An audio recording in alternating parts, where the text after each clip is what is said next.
Pittsburgh Steel fans, welcome to this week's episode of Steelers Touch Down Under. I'm Matty Peverell, joined as always by my co-host Marky Davison. We're coming at a new time, we're coming at a new day. Mark, how are you this Saturday? It's Friday afternoon in the US. You're on the West Coast, it's just after lunch. You're on the East Coast, you're heading home from work or about to pack up. You know, the weekend has started, but how are you, Marky D? Yeah, isn't it like Friday Night Lights right now? They're not playing football, but we're on the Friday, aren't we? Straight after work, and you listen to two blokes talk about the NFL. Two experts from down under. That's it. Doesn't say much for down under and the NFL, though, does it? No. We are considered experts to a certain degree because there are still in Australia. There's a guy on our kind of like NFL Live, Ben Graham, who's the old Arizona punter, one of the first Aussies I think playing a Super Bowl. He is still talking about the NFL, but it's Ben Graham. It's a punter, so I think we're up there.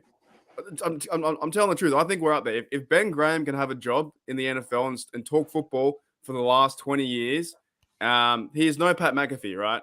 So we have a chance to set the scene to be some of the the expert material with the NFL and being down under.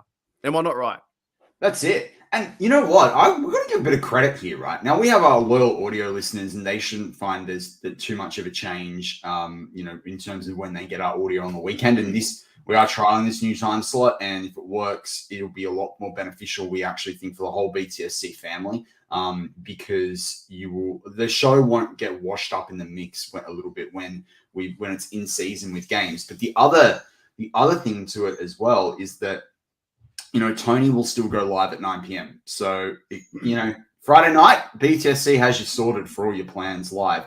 But I want to give a special shout out to a couple of people in the live chat because they're loyal listeners of ours when we're on the Saturday nights, and they've jumped in and bought in on the Friday nights. Guys like Devil, Clarence, Ryan, Ryan O'Toole, Wes Hickok's in there as well. I think Carson Wright listens to us pretty like a lot of the time as well. But then there's some other names that we're sort of seeing, like John and Dildewit and Terry Bradford, I think, as well. It's awesome to be with a new sort of audience, but we do hope if you listen to Tony, you stick on Tony's live as well on YouTube. But Mark, obviously the free agency is rolling on. They finally signed Nicola Witherspoon according to the website today. That must have happened after we went to bed. I went to bed at about 11 p.m. It's 8:30 a.m. now for us, and that hadn't been signed yet based on the chat that we had in the BTSC Slack channel. So obviously that's an important move for them. But really, like, as everyone keeps talking about the draft and free agency and Malik Willis pro days and all the rest of it, we thought we'd do something different. A couple of weeks ago on Touchdown Under, we looked at players going into their second year. And then we thought, why don't we have a bit of a pause and we think about the players that are going into their third year, guys like your Chase Claypools, your JC Hassenhauers, who I think you still got to sign that tender. Guys, those sorts of guys, Carlos Davis Jr., and those sorts of guys that, are still in that developmental phase. And, Mark and I have talked about it on previous shows over the last 2 years, how affected that draft class for the Steelers was due to COVID and preseasons and different draft process and what have you. So you were still seeing that sort of draft class come along. So it's going to be an interesting discussion. But Mark, I have got to do it. We haven't spoken for the last couple of days. So, all this Malik Willis chat, Matt Corral chat, all this, these pro days, you like to keep it real. What's your overall summation of, these pro days and, Malik Willis and Matt Corral and all the rest of them? To be very real, they're not really throwing to any defense. It's quite exciting to watch. Like I bought in the hype. Like I saw Malik Willis throw a 60-yard bomb, 70-yard bomb, and I'm like, man, that's fantastic. Like that is crazy. Like I can't wait. If we do draft him, I'll be so excited, right? But at the end of the day, there is no defense, so it's just him throwing to, just a massive pass, and any receiver could, got a bit of speed on you can catch that. But it's something to talk about, and I think that now Kevin Colbert and Mike Tomlin have now went the rounds of all the QBs, and they've went around and I think they've had to every pro day and went to dinners and done all these things. It's interesting though, because you might as well scout them now, because in a few years' time, if some team picks them up and then cuts them, then Mike Tomlin might, they'll pick them up and say, come to the Steelers. So And I don't know if Mike Tomlin ever saw Haskins play, but now he's a Steeler, after being a round one pick. Yeah. So say, for instance, that whatever team gets Malik Willis or whoever it is, right, and they don't work out because some of these teams cannot they can't function with a quarterback. They don't know how to do it. Then in 2 or 3 years' time or 4 years' time after their contract, maybe if Tomlin's still there, they bring in Malik Willis and say, hey, we saw you before. We have have a connection. But in saying that, they're just doing their job, aren't they? Like Colbert and Tomlin are just doing their job. And I even kind of think it's like the mini offseason for them too. Imagine going to all these pro days, going out for dinners, for drinks, and just networking with people. It's not like, okay, you have to go to Malik's one and 100% you'll go and choose him, or he's the favorite because you had wings with him. It's just that they're doing, they're just being a coach and what coaches do. Exactly. Just going around. And I think it's pretty fun, actually. I think it'd be quite cool. Just go around and talk to all the young fellas and next minute you're going out for dinner. Like, you can't tell me that Colbert and Tomlin don't like this part. Like, they like the coaching, but they would love this part, like hanging out, probably getting away from their wives for a little bit, going to whatever city they're going to. And they're like, let's talk to a young-minded Malik Willis about QB and where does he sit and how does he fit with our culture. So, and even if they're not going to choose him, they might get ideas from other receivers or other defensive players, or they might meet someone else at the pro day. Well, that's a really good point that you bring up, because I listened to a interview on another I guess draft focus media platform, and they had Sean McAvoy, QB takeover coach, on there, and he's been like the sort of personal coach, quarterback coach to Malik Willis. And he was talking about like arm strength, and everyone assumes arm strength often is just like, can you throw a 60 to 70 yard bomb? But actually arm strength is about throwing into tight windows, throwing with power, throwing in all weather. Can you throw it into tight spaces, only 40 yards, down the field? So I think that's one of the interesting things when we talk about Malik Willis, because there are other quarterbacks in this draft that can do that. But for me, you're right. And I think this quarterback class, and he on that Sean McAvoy tried to argue that, even though this quarterback class isn't necessarily, known for it being outstanding, it's better than what people think it is. And certainly Malik is more standout than, what people think he is. But, I sort of sit there and I'm like, how does an opinion shift from 6 weeks ago, other than it's just hype, that this quarterback class is suddenly good? Now, obviously the NFL prioritizes quarterbacks, so you're probably going to see 2 to 3 go in the first round, right? But like, I was hearing some NFL experts talk yesterday, and by that I mean, ex-players, included, Daniel Jeremiah, and they were saying Davis Mills, who's at the Texans, would probably be, if he had sat there another year in college, would probably have been the top quarterback in this class, just based on what he's been able to, how quickly he's been able to adjust in the NFL, how young he is, the arm that he's got, blah, blah, blah, blah, blah. But I just sort of sit there with Willis, and I'm like, yeah, if he's there at 20, you'd be silly not to. But I still don't. I said this on Warren this week. I don't want to trade up for him. And if people don't think that the Detroit Lions are looking at him, like, they're picking 2. Goff is not the future for them, but he can sit there while Malik learns.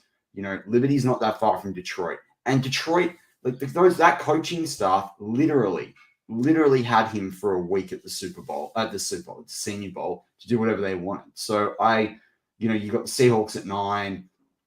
There are a few other teams in there as well. I just don't see Malik. Like, he and Tomlin can enjoy all the buckets of chicken wings they want. But unless the Steelers are going to trade up, and I think that's going to disappoint a lot of fans, a lot of fans, and it's selling the farm for someone that's, he's not being touted there. He's not. Yeah. This isn't an Andrew Luck. I just don't know why you do it. The thing is, though, because we have access now to social media, they would do this regardless, right? So the only reason that we have a bit of a picture in, picture out to see Mike Tomlin and Kevin Colbert there smiling and doing all these things, and the role that you and I play, like the speculation role, like, oh, my, look out, oh, geez. Look, listen, if that wasn't there, it wouldn't matter. I like that they're doing this. They're going around to all the QBs. They're getting themselves ready for the draft. It's 1 month away. It's preparation. for Tomlin and Colbert to have, doing more work, right? The more work they do, the better. And they might go there and find out that Malik Willis isn't the guy. It's just none of this. Maybe that's what Tomlin was smiling about. Maybe he was smiling about all these teams picking him instead. He's like, he threw the ball too far. It's just too far, mate. Like, we can't throw it 80 yards. No, he's like, we need more of a Tom Brady role where we throw it 10 yards to a running back. No, it's all part of the process, and it's super fun. Because I got hooked on. I was like, oh, he's watching Malik Willis, but then I didn't realize until today. Well, yesterday he went to every other quarterback as well. He went to all the quarterbacks, so it doesn't matter. It's just we'll see. I still want. What I really want. Like, still going to pick defense in round 1. Right? I hope so. I don't care. I want them. I want Jordan Davis to fall, man. I don't care. I know he's the biggest. Why? I've ever seen. Why? Why do you want him to fall? Because he's massive. That's why. He's a massive. But he's not going to play. He's not going to play 3 downs of football. I don't care if he plays 1 down or 2 downs. I want Devontae White. I want the bloke next to him. I just want him on the team because I think he's a massive unit, and we need a guy like that to set the standard again. We need a still mentality. But is that going to? I don't want to talk draft. I want to talk the players going into their 3rd year. A lot of people are on Jordan Davis. I mean, I think the Ravens would be dumb not to get him where they're sitting there, with Calais Campbell gone, and he's a Raiders. He does fit the Ravens very much so. But like, are you really gonna are we gonna go there when we've got Tuitt, Hayward, Montravius Adams, with all those sorts of guys? Are we really gonna go there? Are you gonna double down on it? I don't. He's not a 3-down player. He's not a proven 3-down player. Not yet. You can't tell me that if we didn't draft him, Jordan Davis, you would not be excited. The sheer size of the man. I wouldn't. I'd be happier with Devontae Wyatt, or I'd be happier with Travis Jones in round 2. No, come on. We've got too quick. One of them we're going to talk about, Carlos Davis Jr. We've got 2 quick defensive tackles. No, Wes talks about Booth. Sauce Gardner's taken it. He's a top 6 pick in this draft. It's not like, and I talked about Stingley. Whereas I talked about Stingley in War Room this week. I do not want Stingley anywhere near this team in the 1st round. Hell, frig no. I just miss the brute idea of stopping that run and that defense again. And I think if we sign Edmonds or whoever comes in there, we have really a top 10 or top 5 defense. So adding him would be like, oh, they're going all defense this year. I think that would be exciting to watch. I think that would be. Look at how good Hayward was, and it took Hayward over a year to adjust. And Jordan Davis is not a proven 3rd-down player. But anyway, you and I can debate this in coming weeks. The fact that you don't like it means it's going to happen. Let's go. It's going to be worse. They're going to draft Corral or Howe. That'll really roll me out. Anyway, today we did want to talk about players going into their second year. So there's a few of them. We're going to try and work through some of the more the guys that probably are not necessarily expected to make as bigger impact and necessarily compared to the guys that were drafted higher, like, you Chase Claypools and stuff like that. But I'm going to start the first one with someone that set a lot of BTSC apart, I think, at least in the Slack channel. He's a cornerback. I've never really been a fan of him, which and that would be James Pierre, Mark. So James Pierre certainly played a lot more in 2021. He started the 4 games. He did have an interception. It was against the Broncos, maybe. He had 4 pass defense, 3 fumbles. He had, about 40. I think he had 47 tackles all up. When it comes to a guy like James Pierre, what are your thoughts on him right now? And then do you think he'll rise, regress, or remain steady in year 3? I think he'll be steady because I'm not too sure how much playing time he'll have, to be honest. We now have, 4 corners in front of him, maybe? I guess it's 4 corners, right? Sutton, Witherspoon, Wallace, and Mollett. Yeah. I think it'll just be you can probably throw Norwood in there too. Yeah, I think it'll just be. He had a lot on his shoulders last year, and he got burnt quite a few times. Everyone kept telling me how quick the guy was, even though he didn't run the 40 in the draft process because he was injured. Well, you can get there, but if you don't put your hands up or turn around, that's a problem too, right? I mean, he did have 4.59 in the combine, like 40-yard time in the combine. But like, people were sort of saying, oh, he could have tested better, and I don't know. I've never seen it. I don't get it with Pierre. I don't get it. I think he's cuttable. Well, there you go. That's probably the best spot to be. Not be cuttable, but like if you're, yeah. There's a lot of pressure on the guy. I think he was even playing like cornerback 1 snaps or 2 snaps last year, right? And there was a few times he got burnt so much. You're like, wow, he was the weak link, 100%. But if he allowed a quarterback rating last year of 105.7 yards. In fairness, he did only allow a completion rate of 60%. But the yards per completion were like almost 15 yards per completion. Yeah, you can't do that. You can't survive on that one. If they're going to sign 2 corners like they did, then where does he fit in this team? That's what I would be asking myself if I was Pierre. Where do I fit? Am I on the teams or the special teams? Or am I on third down? I don't know. Nickel defense. Am I on running out the water duty? Yeah, the bench. I don't know. Like you said, he could be cut, right? Because we have so many cornerbacks now, and if they draft a corner too, might be later. Might be see you later. So, yeah, that one I don't know, man. I think you just remain steady, or maybe regress even further. Yeah, right. Okay. Well, I think regress. I think he'll struggle to remain on the team, to be honest. But that's sort of James Pierre. And I look, from my perspective, isn't it exciting that the Steelers are doing stuff at the cornerback position? Like, I would say they're going to draft one as well.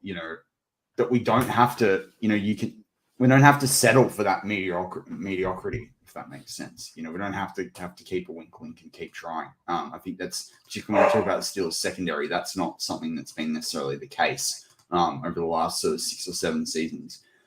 All right, the next guy is a guy called Gray Scales, who played a grand total of 1 game, and I think it was on special teams last year. They did sign him to the practice squad, like those futures contracts, whatever it is. Do you expect anything out of him? Has he ever shown you? I think to be honest, to keep it short, is Gray Scales has been cut, added. Yeah. So yeah, I don't expect too much. Fair really. Enough. Agree. I think remain steady, which is for him is not really doing anything. It's just being on the roster is probably steady. Just being on the roster. Yeah, exactly. Depth if you really need it. Be on the scout team.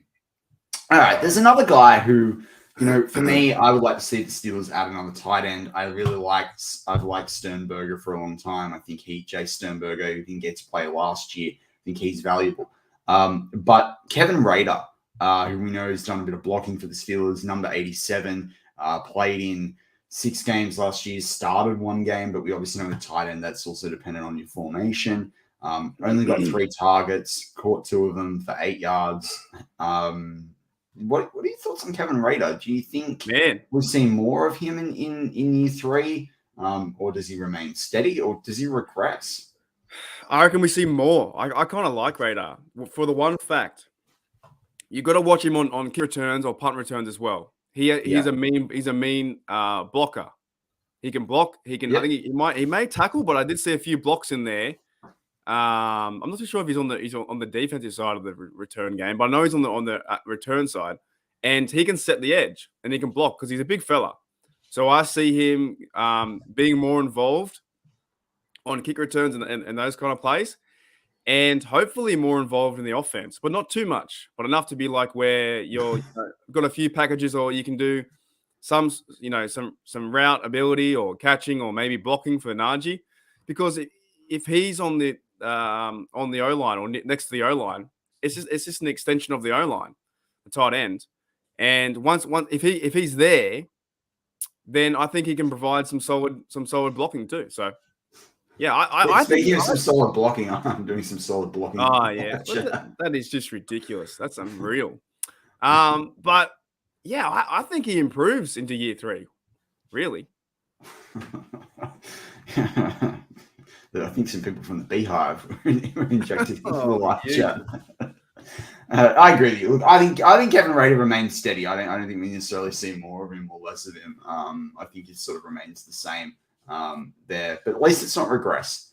All right. The next guy is, Jeffrey Benedict's third string darling, Henry Mondo. Mondo had to really step up last year with a lot of the injuries. He's got 2 sacks against his name, 16 tackles, 2 tackles for a loss. There from him, he did miss 15% of his tackles, which is pretty high when you're only going to make 16 tackles for the season. He had 4 pressures as well, 2 quarterback hurries. Number 99 for the Pittsburgh Steelers. Mark, what do you think about Henry Mondo going into year 3? Man, we're doing the boring guys first, aren't we? It's yeah. Like, not to say that he's boring, but like, he's just a guy that gets on the field and makes a few tackles here and there and plays for depth. Not totally excited, but if he's a Steeler, I'll cheer him on. But honestly, he's just going to be similar year into his third year. I don't know. I think he's really hit his cap. Really, I don't know. I don't think he can be a top pass defender or rush. So to me, he's just a guy. Next, remain steady. So does it remain steady, regress, or rise? Steady, man. Steady, easy. Yeah, steady Eddie. All right, the next guy is Derek Tutska. I always say it's Tutska. Yeah, I can't pronounce his name Some either. people, how they pronounce him, but I've heard Missy Matthews pronounce other people's names wrong, but that's how she pronounces it. Anyway, obviously he came in through the Broncos and then onto the Steelers. 2 sacks last year against his name. Played in 15 games. Was that rotation piece for them? I don't think even if you're a fan of him, most Steelers fans would sit there and say, look, we probably need someone who's a little bit better as the third string, outside linebacker there. For you, Mark, what do you think about him going into year 3? Did you see enough? Maybe he's on the rise. Very similar to, I think, Mondo's situation, just a guy as well. But who's going to be that third, like you said, who's going to be a third outside linebacker behind Highsmith and TJ Watt? Do we need someone to Boye Mafe, 20. Who's that? Is he another college? So you know all these college dudes. Like I need to start watching. Man, I don't know. I wouldn't hate Boye Mafe at 20, but I shouldn't derail you. I like the name though. Whatever, that's a sick name. Google Boye Mafe. The guy is a absolute athlete. Right. Yeah. Look, is it Derek? I don't know. I just don't know. Tutska. Does he do anything into year 3? Like for me, you've got to be the same level as Highsmith. Like you got to start to, and he's going to have a breakout year. I think he's going to go really well. Well, yeah, we'll get there. Yeah, so the best for last. Oh, he's still he's year 3 too. I like it could be very similar. Will he make the team? Is he going to be number 3 or 4 behind TJ Watt? Yeah. He's not that exciting. I would be happy with him as 4th with the experience he's got. If you had him in as a 4th guy, that'd be good. Yeah, that's true. You know what I mean? Yeah. But yeah, for me, I actually think he's going to regress because I think he's going to struggle to get any playing time. That's my feeling on him. Well, you got TJ there, and TJ's going to get about 30 sacks next year, so. But I've talked about this before, and I talked about it when you were off a couple of weeks ago when I was on with Shannon. Like, they've got to find a way to start spelling Hayward, not so much Minka, but particularly TJ. If they want them to stay healthy, they really need to not. They can't be playing the level of snaps they're playing. Like, it's just not. It's not conducive to them staying healthy and fit, or even playing their best. Okay. Another guy we're going to talk about that came on late in the year is JC Hassenauer.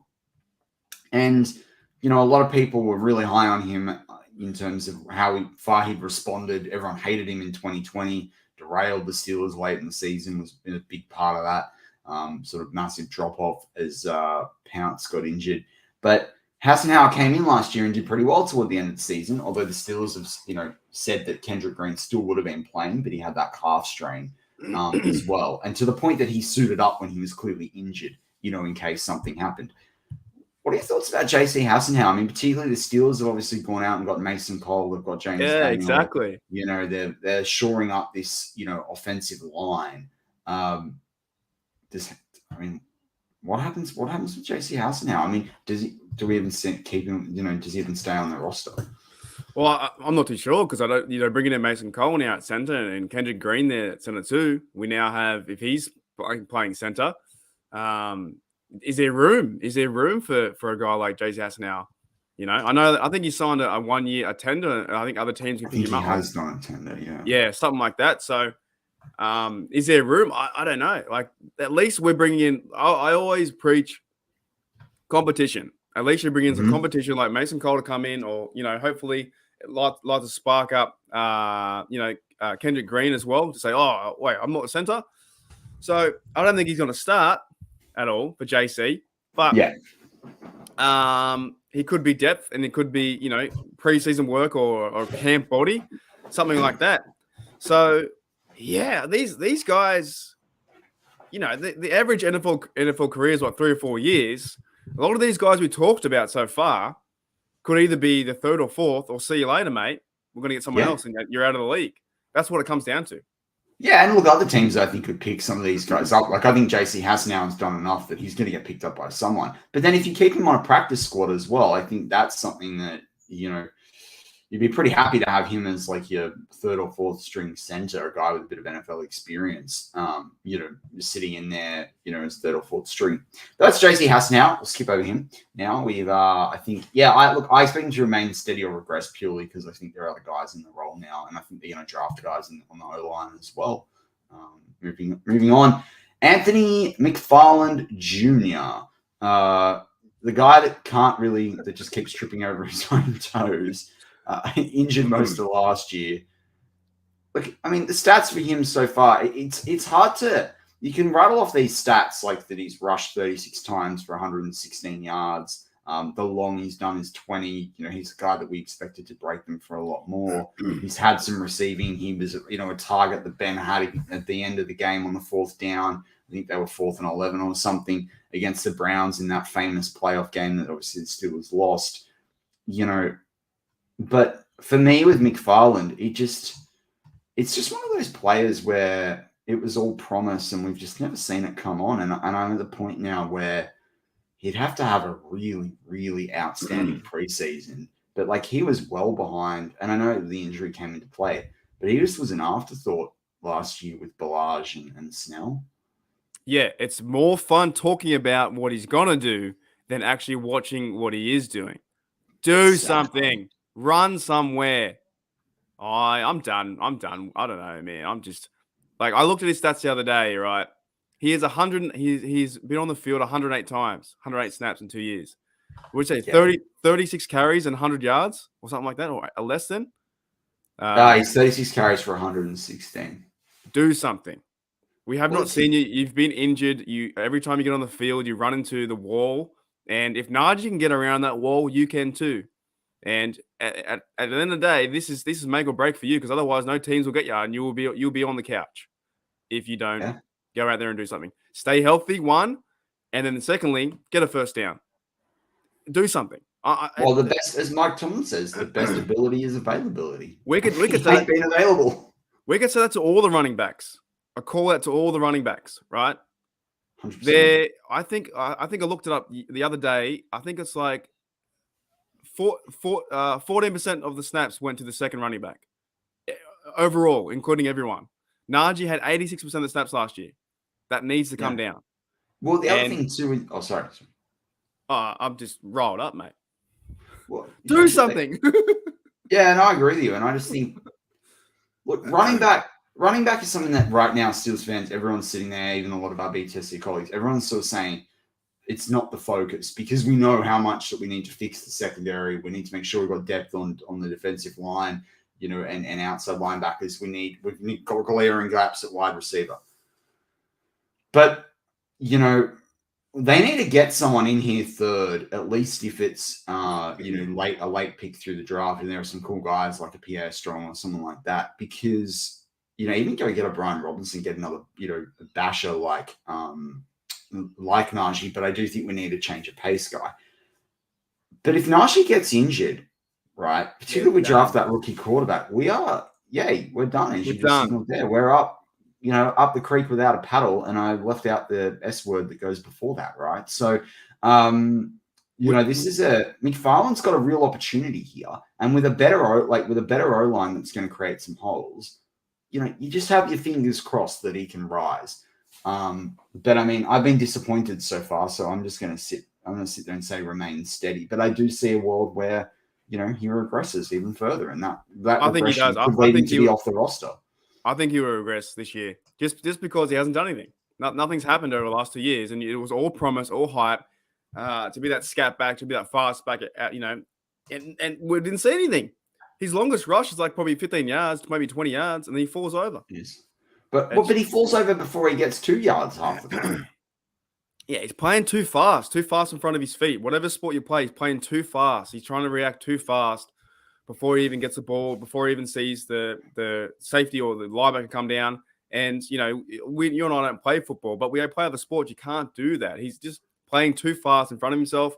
And maybe some of these running backs didn't have the opportunity last year because Najee did all the carries. But there's a reason why Najee had all the carries because, Snell, Ballage, and McFarland, they're our running backs right now. And I just don't know. I just feel uneasy. I feel very uneasy what's going on.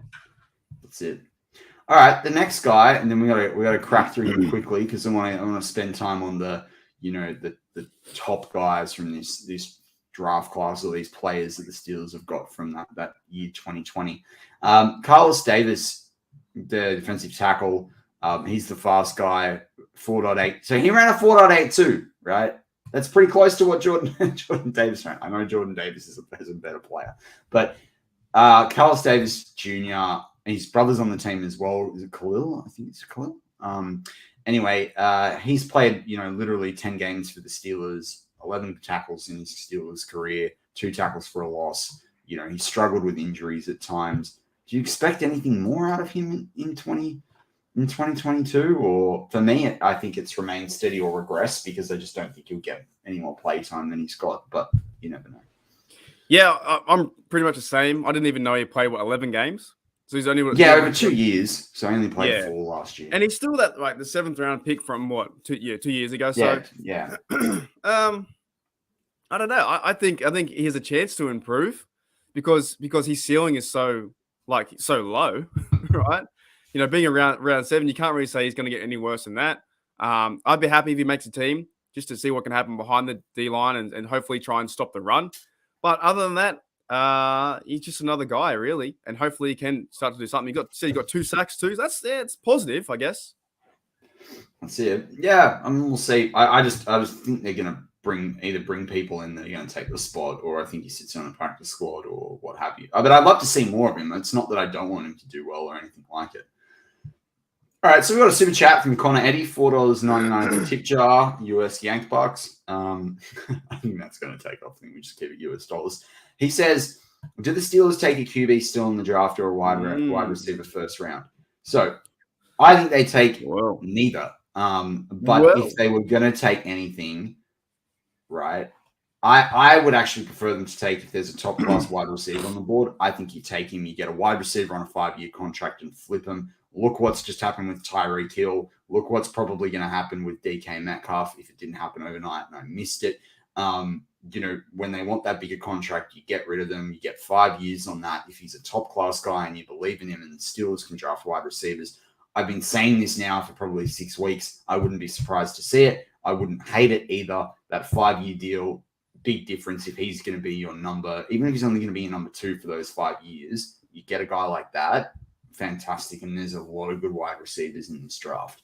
But, if they choose QB, they choose QB. I just think with Trubisky and Mason as a backup, you're happy to have Mason as a backup the last few years.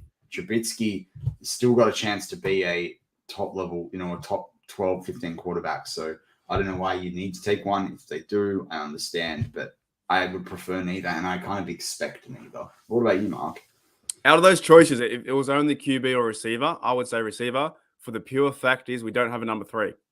We got rid of all our receivers. We have no receivers left. We have Claypool and Deontay, and that's it. So I would say we do have a number 3. It's called Chase Claypool. We don't have a number 2. Well, yeah.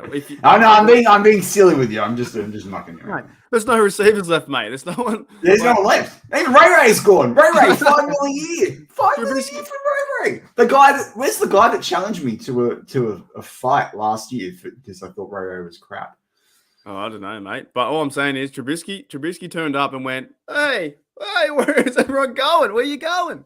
There's no receivers. So out of those two choices, QB or receiver, I'd go receiver 100%. Because we need more. We need bodies we need players in the room, and we haven't got them. So yeah, I'll go receiver. Love it. All right. So now we go back to the players.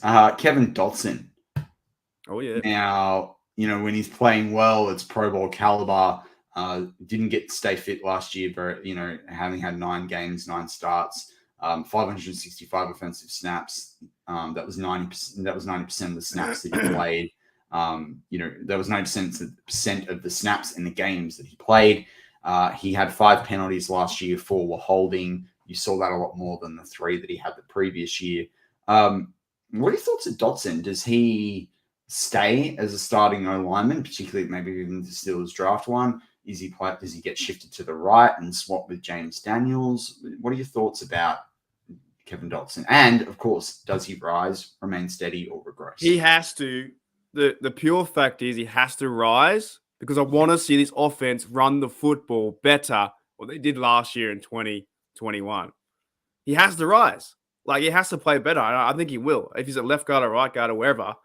Our 2 guards now with James Daniels are 2 big fellas and are hopefully more physical in that fight, in that punching fight on the O-line. And also to protect Trubisky, I think he needs to play better.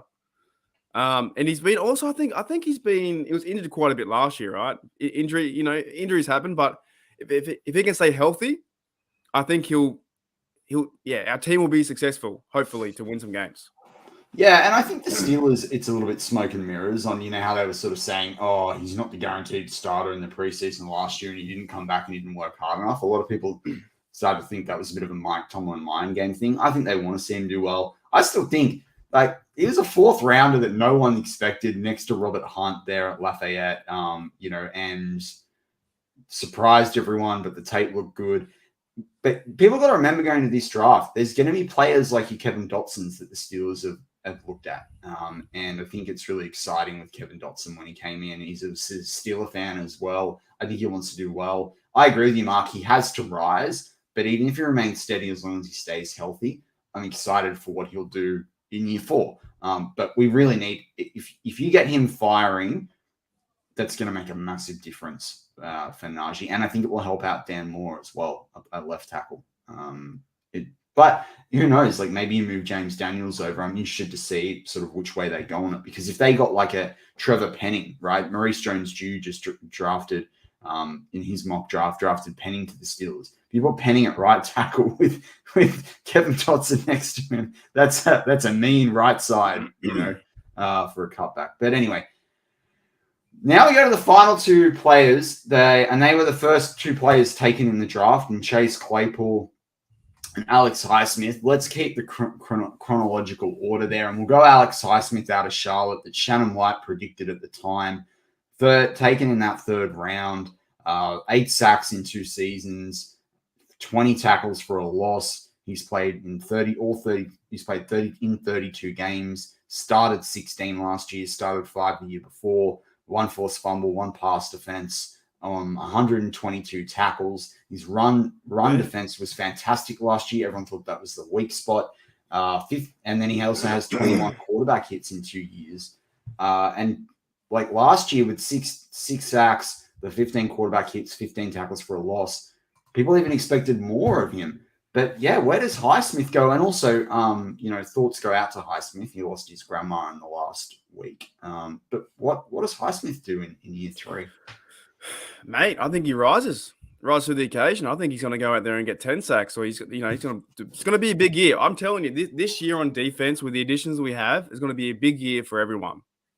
So including the Miles Jack coming in, if we bring back Edmonds, it's going to be a massive year for the defense. So I can see TJ going off as always, and Highsmith having a big year too, because he's starting to learn the position. We got now Brian Flores who can help out with the linebackers coach, and yeah, he got 6 sacks last year. You said 7? No? 6, yeah, 6. Yeah, But I think there was, there was one that didn't get recorded against him. I'm pretty sure, but yeah. Oh, there was I also had him one for that 8 sacks last year. I had him at 8 sacks last year. he'll get 10, I reckon, this year, maybe double. If we can turn him into, like the Lamar Woodley to James Harrison, that kind of combo.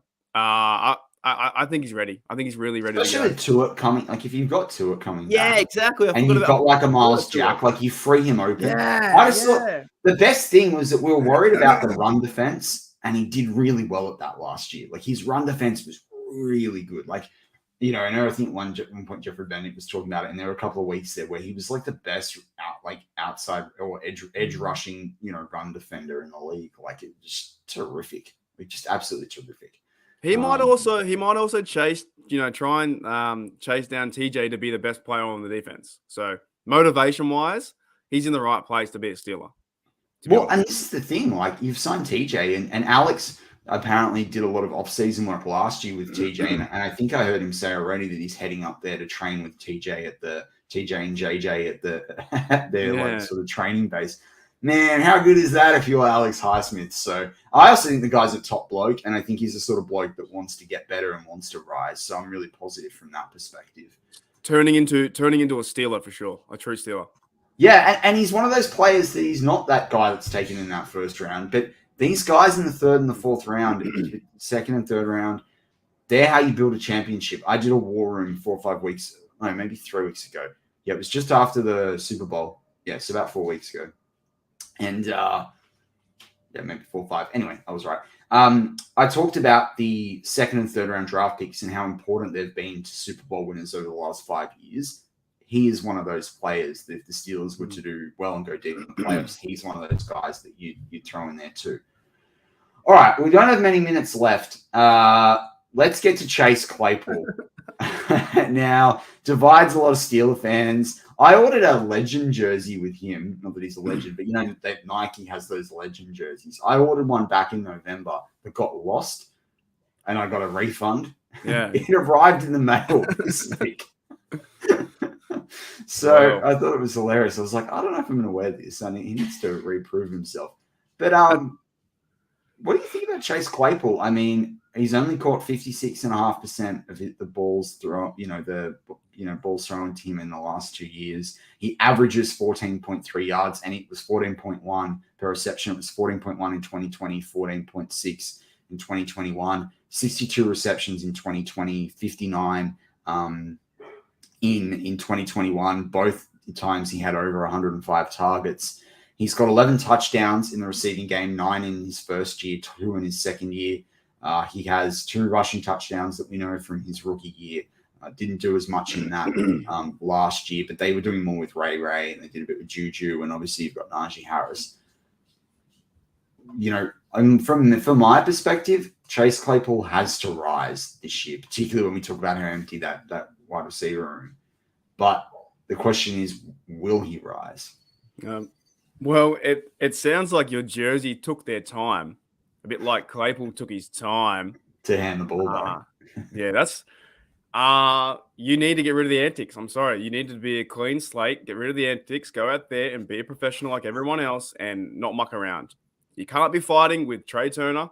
You can't be fighting with your teammates like that.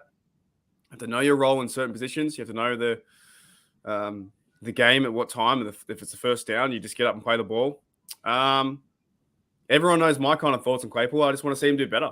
I think you have it's a bit like you have the physique or maybe some skill set towards that, but then it doesn't really show on the field that much. Yeah. Right. He's not really winning the one-on-one battles over the 5'9" corner. No. Super athletic. It's a bit like this is an analogy, but the player Nick Kyrgios, like he's a good tennis player, but he could be fantastic, but he doesn't want to be. He doesn't want to be. He doesn't want to be top 5. He just wants to play and earn money, and that's okay. If he wants to do that, that's fine. Claypool, to me, you are so talented. You're more talented than I am, 100%. But you've got to use that talent to go out there and be great or an elite receiver. A lot of other teams and other fans are laughing at us for Chase Claypool because he is so physical, right? But doesn't really do anything I don't really see. He doesn't win the 50-50s. He doesn't really. He can He sometimes. doesn't get up there, mate. He doesn't even fight for it. Like, he needs to spend time working with Freemuth. Freemuth does not like. He just, what I see, he goes through the motions of being a receiver, and once the play breaks down, he doesn't look around to extend the play like Heath or Hines would do. He to me, I always talk about this idea of true stealer, and he to me is not a true stealer right now. Nothing says to me that he's like, if he got cut or let go, man, wouldn't bother me, because I don't. There's I no don't reason I don't, why, like, yeah. I don't see the heart. I don't see the heart at the moment. I don't see, like, I just see he got that one big year where he went off 11 TDs and he thought that he was the best thing since sliced bread, and nothing from that. He got one TD last year. You need to be better. You have to be better. If we regress with him, then it was a silly decision to not trade him or cut him. Really, he has to get better. 100%. And like, you think about what Mike Williams does for the Chargers and just made a stack of cash signing on again. Chase Claypool, they're the same height. Chase Claypool's got 20 pounds on Mike Williams. There is no reason when he jumps up there, anyone should be near him. Like, maybe spend some offseason, maybe spend some time with, like, do drills with, like, a Tim Duncan, right? And go learn how to, in basketball, go learn how to rebound more, mate. Because, like, he's just got to get up there and get that football. He needs someone to tell him he's not that good. I'm sorry. He needs someone. He needs someone to shake him on the shoulder pads. Actually, mate, you are not that good. You're like a C receiver. You're a terrible receiver, because he has been, that rookie season gave him the big head, and he thought, I'm the best there. And he needs to, shake him on the shoulder pads and say, mate, you're not as good as you think. Well, maybe that's why the Tyrann Mathieu deal's taking so long, because after Minka had the fight with him last year, maybe Tyrann Mathieu's putting a stipulation in his contract that if he signs with the Steelers and Chase Claypool pisses him off, he gets a chance to smack him into submission. I don't know if it's a team mentality of, like, you have to tell someone if they're, like, in an intervention or whatever, but something exactly. Mark Tobin says he needs to be humbled. That is exactly right. He does. That is a comment of the day. He needs to be humbled, and that's why I bring it back to being a true Steeler. It's your third year. Go back. He kind of needs to be Vontae Perfect. I just want to see him go out there and do the simple things right, like get the first downs and go back to the ref and put the ball down and move on from there. But right now, he is not winning any battles against the cornerbacks. He's not staying on his feet. He's not doing. He's overhyped, really, and a lot of teams are laughing at us for having him there. Now Juju gone too. 100%. Well, that wraps up, everything we wanted to get through with the second-year players going into year 3. Pittsburgh. I don't know if anyone could hear that then. That wasn't the rain. That was my stomach rumbling. It's time for breakfast. But Mark, before we close out the show, anything else top of mind for you when it comes to the Pittsburgh Steelers and everything that's going on at the moment? You know what? Just to end on that, the Chase Claypool stuff, I always talk about, the true Steeler and then bringing back the culture. And we are starting to do that on the defense now, signing the cornerback, signing, the Miles Jack, and hopefully, I wouldn't mind if Edmonds comes back. I think he's a good piece to our defense, and I think we're set. We need that Steel attitude because last year every game was we won by 7 points, 3 points, or it was always a heart attack game, or we lost by a lot. They got to buy in. These players need to buy in. So the third-year players, this is like kind of make or break for them next year, right?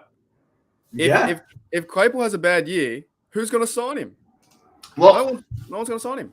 Well, the other key thing to note with these guys too is we didn't talk about a first-round draft pick. Chase Claypool was in the second round. None of these guys have got a fifth-year option. So this becomes a very important year for them. Yeah, it's.